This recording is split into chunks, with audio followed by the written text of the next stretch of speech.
कदाचित एखाद्या बाईला काही बोललं तर ती सहन करते, पण तिच्या मुलाला जर काही छेडखानी केली तर ती सहन करत नाही, कारण की तो मुलगा त्या स्त्रीचा आत्मा असतो. तिला काही बोललं म्हणण्यापेक्षा बोलतातच.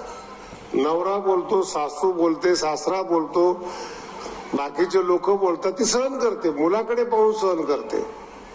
पण मुलाला जर काही टच झालं तर तिच्या अंतःकरणाचं दुःख कुणाला सांगता येत नाही. हार्ट टच म्हणतात त्याला. तसं ही जी चांगली लोक आहेत या जगामध्ये खूप कमी आहेत. ज्ञानोबांनी जी मोजलेली ते 9-10च आहेत. खूप कमी लोक आहेत.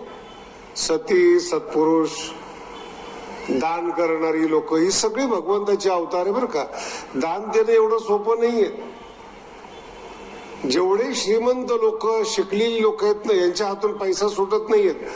अंतःकरणाने उदार नाहीये ते, विचाराने उदार आहेत. आपला देश चांगला असला पाहिजे, आपले रस्ते चांगले असले पाहिजेत, आपले हॉस्पिटल चांगले पाहिजे, डॉक्टर चांगले, हे सगळे विचाराने उन्नत माणसं आहेत.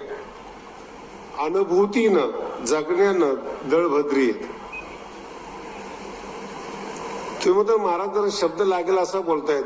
ज्ञानोबांचा शब्द फार सुंदर आहे म्हणून तो वापरलाय. तो विचारानं उन्नत आहात, आचरण आहेत का नाही.